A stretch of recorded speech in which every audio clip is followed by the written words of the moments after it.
ஈரோடு கிழக்கு தொகுதி இடைத்தேர்தலில் சர்ச்சைக்குரிய வகையில் பேசியதாக நாம் தமிழர் கட்சியின் தலைமை ஒருங்கிணைப்பாளர் சீமான் மீது தொடரப்பட்ட வழக்கில் ஆஜராகுமாறு சம்மன் வழங்க வந்த காவல் ஆய்வாளர் எதுவும் கொடுக்காமல் திரும்பிச் சென்றுள்ளார்.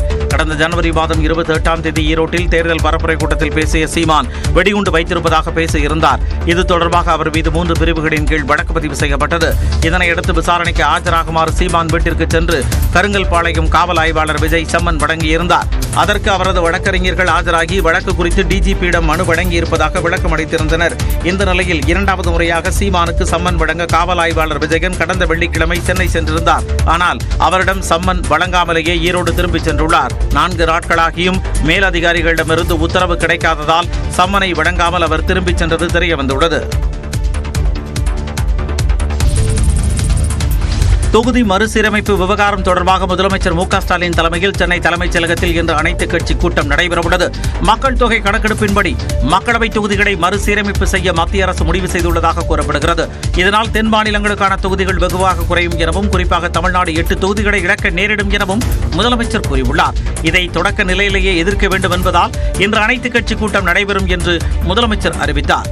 இதற்கு முன்பாக அனைத்துக் கட்சி கூட்டத்திற்கு சட்டப்பேரவையில் பிரதிநிதித்துவம் உள்ள கட்சிகளுக்கு மட்டுமே அழைப்பு விடுக்கப்பட்ட நிலையில் தற்போது தமிழ்நாட்டில் இருந்து தேர்தல் ஆணையத்தில் பதிவு செய்த 45 கட்சிகளுக்கு முதலமைச்சர் அழைப்பு விடுத்துள்ளார். இன்று காலை 10 மணிக்கு சென்னை தலைமைச் செயலகத்தில் உள்ள நாமக்கல் கவிஞர் மாளிகையில் அனைத்துக் கட்சி கூட்டம் நடைபெறவுள்ள நிலையில் அதற்காக மேற்கொள்ளப்பட்டுள்ள ஏற்பாடுகளை முதலமைச்சர் மு.க. ஸ்டாலின் ஆய்வு செய்தார். அனைத்துக் கட்சி கூட்டத்தில் கட்சிகள் சார்பில் பங்கேற்பவர்கள் குறித்த விவரங்கள் வெளியாகியுள்ளன. முதலமைச்சரின் அழைப்பை ஏற்று அதிமுக, காங்கிரஸ், விசிக உள்ளிட்ட பெரும்பாலான கட்சிகள் கூட்டத்தில் பங்கேற்க உள்ள நிலையில் பாஜக மற்றும் தமிழ் மாநில காங்கிரஸ் ஆகிய கட்சிகள் மற்றும் பங்கேற்க போவதில்லை என அறிவித்துள்ளன. இந்நிலையில் அனைத்துக் கட்சி கூட்டத்தில் திமுக சார்பில் அமைப்புச் செயலாளர் RS பாரதி, வில்சன் MP ஆகியோரும், அதிமுக சார்பில் முன்னாள் அமைச்சர் ஜெயக்குமார், வழக்கறிஞர் இன்பதுரை ஆகியோரும் பங்கேற்பர் என தெரிவிக்கப்பட்டுள்ளது. காங்கிரஸ் கட்சி சார்பில் அதன் தலைவர் செல்வ பெருந்தகை மற்றும் ராஜேஷ்குமார் ஆகியோரும், விசிக சார்பில் அதன் தலைவர் திருமாவளவன் மற்றும் ரவிக்குமார் MP ஆகியோர் கலந்து கொள்ள உள்ளதாக கூறப்பட்டுள்ளது. மதிமுக சார்பில் பொதுச் செயலாளர் வைகோ மற்றும் துரை வைகோ MP ஆகியோரும், மார்க்சிஸ்ட் கம்யூனிஸ்ட், இந்திய கம்யூனிஸ்ட், பாமக, தேமுதிக மற்றும் அமமுக சார்பில் கட்சி பிரதிநிதிகள் பங்கேற்பர் என தெரிவிக்கப்பட்டுள்ளது. மக்கள் நீதி மய்யம் சார்பில் கட்சியின் தலைவர் கமலஹாசனும், தமிழக வெற்றிக் கழகம் சார்பில் கட்சியின் பொருளாளர் வெங்கட்ராமனும் பங்கேற்க உள்ளனர். மன்னார் வளைகுடா அருகே கடலில் ஆழ்துளை எரிவாயு கிணறு அமைக்கும் பணிகளை கைவிட வலியுறுத்தி பிரதமருக்கு முதலமைச்சர் மு.க. ஸ்டாலின் கடிதம் எழுதியுள்ளார்.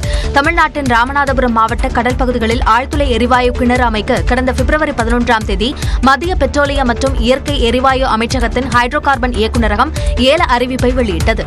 இந்த நிலையில் பிரதமர் மோடிக்கு முதலமைச்சர் மு.க. ஸ்டாலின் எழுதியுள்ள கடிதத்தில் ஏலத்தில் குறிப்பிட்டுள்ள பகுதி மன்னார் வளைகுடா உயிர்கோள காப்பகம், பாக் விரிகுடா மற்றும் வாட்ச் கரைக்கு அருகே இருப்பதாகவும், இந்த பகுதி பவளப்பாறைகள், கடல் புல் படுகைகள், சதுப்பு நிலங்கள், சேற்றுப்படுகைகள், தீவுகள், காடுகள் உள்ளிட்ட வளமான பல்லுயிர் பெருக்கத்தை கொண்டுள்ளதாகவும், ஆழ்துளை எரிவாயு கிணறு அமைத்தால் பல்லுயிர் பெருக்கமும் கடல்வாழ் உயிரினங்களும் பாதிக்கப்படும் என்றும் கூறியுள்ளார். மன்னார் வளைகுடாவை நம்பியுள்ள லட்சக்கணக்கான மீனவர்களின் வாழ்வாதாரமும் பாதிக்கப்படும் என்று குறிப்பிட்டுள்ள முதலமைச்சர், இந்த ஏல அறிவிப்புக்கு முன்பாக தமிழ்நாடு அரசிடம் மத்திய அரசு எந்த கருத்தையும் கேட்கவில்லை என்று கூறியுள்ளார். ஏல அறிவிப்பை மறுபரிசீலனை செய்து பல்லுயிர் பகுதிகளை நீக்க வேண்டும் என்றும் பிரதமருக்கு முதலமைச்சர் கோரிக்கை விடுத்துள்ளார்.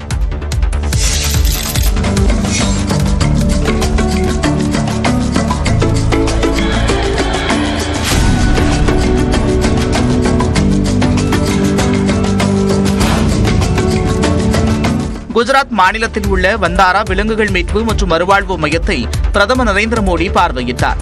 ரிலையன்ஸ் குழும தலைவர் முகேஷ் அம்பானியின் இளைய மகன் அனந்த் அம்பானியின் கனவு திட்டமான வந்தாரா விலங்குகள் மீட்பு மற்றும் பராமரிப்பு மையத்திற்கு பிரதமர் மோடி சென்றார்.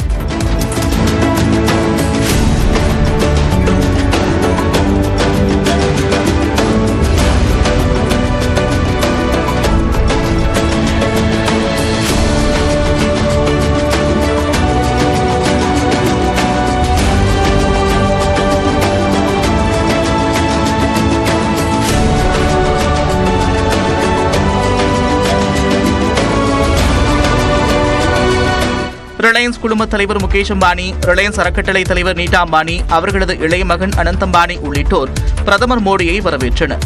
பின்னர் வந்தாராவில் உள்ள ஆசிய வகை சிங்கக்குட்டிகள் மற்றும் வெள்ளை நிற சிங்கக்குட்டிக்கு பால் புட்டி மூலம் பாலூட்டி மகிழ்ந்தார்.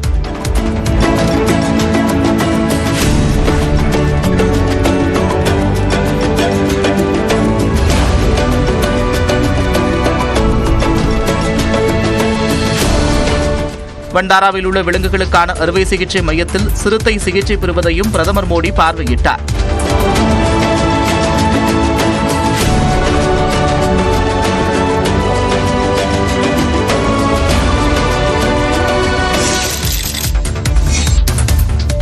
அனந்த் அம்பானியின் ஜீவகாருண்ய முயற்சியை பாராட்டுவதாக பிரதமர் நரேந்திர மோடி தெரிவித்துள்ளார். குஜராத் மாநிலம் ஜாம் நகரில் 3500 ஏக்கர் பரப்பளவில் 2000 வகையான உயிரினங்களை பராமரிக்கும் மந்தாரா விலங்குகள் மீட்பு மற்றும் பராமரிப்பு மையத்தை ரிலையன்ஸ் குழும தலைவர் முகேஷ் அம்பானியின் இளைய மகன் அனந்த் அம்பானி உருவாக்கியுள்ளார். இதை பிரதமர் மோடி திறந்து வைத்தார்.